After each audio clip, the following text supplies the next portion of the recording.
Hello बच्चों, welcome back to the my YouTube channel. बच्चों, आज हम बात करेंगे कुछ जेनेटिक डिसऑर्डर्स की।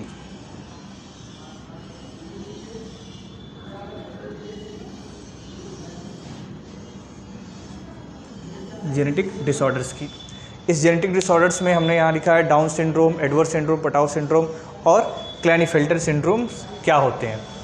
तो आइए जानते हैं। सबसे पहले डाउन सिंड्रोम। इसको खोजने वाले साइंटिस्ट का नाम था लैंगडन डाउन। Langdon down.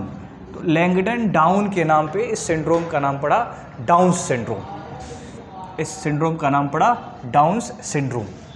इस सिंड्रोम में क्या होता है, आपको पता है कि हमारे अंदर कितने क्रोमोसोम हैं? हमारे अंदर हैं 46 क्रोमोसोम।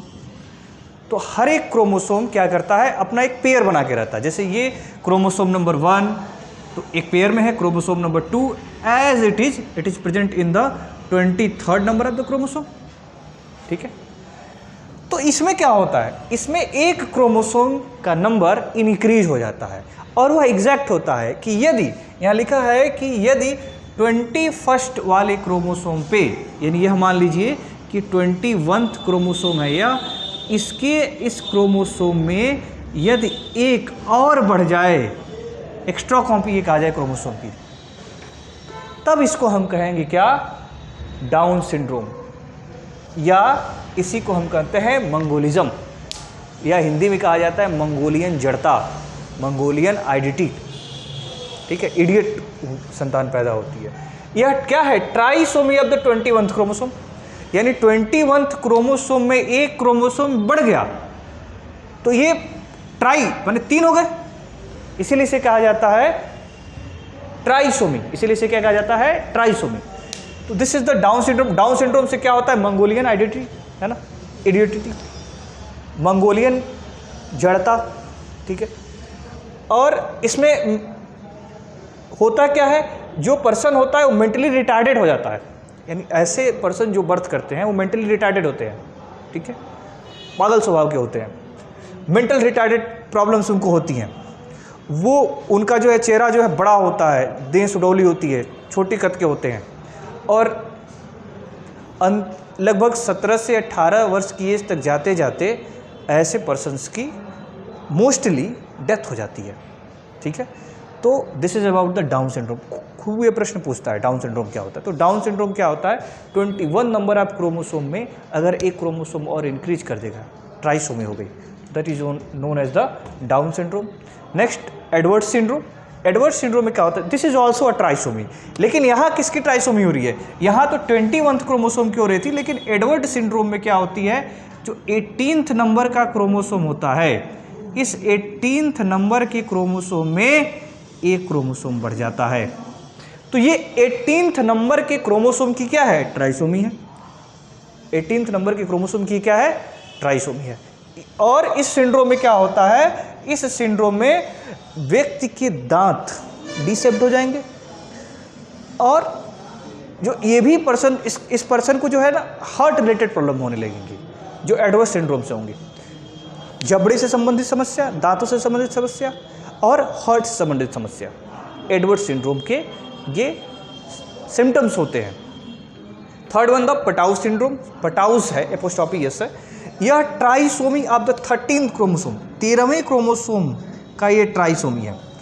13वें क्रोमोसोम में एक क्रोमोसोम यदि बढ़ जाए, जैसे यहाँ 18th में बढ़ा था और यहाँ क्या बढ़ जाए, 13वें क्रोमोसोम में यदि एक क्रोमोसोम बढ़ जाए तो this is known as the Patau syndrome. This is known as the Patau syndrome. और इसमें क्या होता है, व्यक्ति की स्केलेटन सिस्टम में, माने उसकी जो बोन्स होंगी, स्केलेटन सिस्टम होंगी, वो डीसेप्ट हो जाएंगी। वो क्या हो जाएंगी? डीसेप्ट हो जाएंगी। और डीसेप्ट हो जाएंगी तो उसका जो शारीरिक बनावट होगा, बॉडी स्ट्रक्चर होगा, वो अफेक्टेड हो जाएगा। वो क्या हो जाएगा? अफेक्टेड हो जाएगा। And last one is the Klinefelter syndrome. Klinefelter syndrome में देखिए, यहाँ तो आपने ट्राइसोमी देखा, ठीक है। क्लैनीफेल्टर सिंड्रोम में क्या होता है कि यहाँ देखिए 22 ऑटोसोमल क्रोमोसोम होते हैं हमारे शरीर में। हम आपसे डिस्कस कर चुके हैं और आगे करेंगे कि जो सेक्स डिटर्मिनेशन होता है, तो हम जानते हैं कि हमारे अंदर क्या है, 46 क्रोमोसोम है, 23 के पेयर्स में। तो जो पहले 22 क्रोमोसोम्स होते हैं वह मेल और फीमेल वह मेल और फीमेल दोनों में सेम होते हैं, सिमिलर होते हैं, लेकिन जो 23rd क्रोमोसोम होता है, जो 23rd क्रोमोसोम होता है वह मेल में XY होता है, वह मेल में क्या होता है, मेल में वह XY होता है और फीमेल में XX होता है, ठीक है। यानी 23rd chromosome is responsible for the sex determination. समझ में आ रही है बात? 23rd नंबर का ही क्रोमोसोम क्या कर रहा है, सेक्स डिटर्मिनेशन को डिफाइन कर रहा है, इसीलिए इसको सेक्स क्रोमोसोम भी कहा जाता है। जबकि पहले जो 22 क्रोमोसोम्स होते हैं उनको ऑटोसोम्स कहा जाता है। क्या कहा जाता है? ऑटोसोम्स। और वो क्या करते हैं, वह जो बेसिकली सोमैटिक कैरेक्टर्स होते हैं बॉडी के, हाथ, नाक, आँख, कान, मुंह, इन सब को डिसाइड करने का काम करता है पहले 22 नंबर आपके क्रोमोसोम जो होते हैं। लेकिन जो 23rd क्रोमोसोम होता है it decides the sex of the body. अगर XY है तो इट बिकम द मेल और XX है तो इट बिकम द फीमेल। अब इस जेनेटिक डिसऑर्डर में क्या होता है, क्लेनेफेल्टर में देखिए, यह मेल के अंदर जो होता है, ठीक है, यह बेसिकली 22 नंबर ऑफ क्रोमोसोम है, लेकिन XY है और इसके साथ एक एक्स्ट्रा X क्रोमोसोम आकर के ऐड हो गया। यहाँ भी देखिए, यहाँ जुड़ रहा है, यहाँ भी क्लेनेफेल्टर में एक X क्रोमोसोम ऐड हो गया। अब तो कहानी गड़बड़ हो गई, यानी इस मेल में फीमेल वाले कैरेक्टर्स आ जाएंगे, ठीक है, चाल ढाल, ठीक है, और यह स्टेराइल हो जाएगा, और ये क्या हो जाएगा, स्टेराइल हो जाएगा। तो this is about the some genetic disorders, that is the Down syndrome, Edwards syndrome and Patau syndrome and the Klinefelter syndrome. Here we discuss, एक बार हम फिर से इसको रिवाइज करते हैं, इस बार इंग्लिश में कर लेते हैं। Here we discuss about the first of all the Down syndrome, and the Down syndrome is discovered by the Langdon Down, and it is the disease of the 21th trisomy, 21th chromosome trisomy. यानी यहाँ 21th chromosome क्या होगा, double से triple हो जाएगा।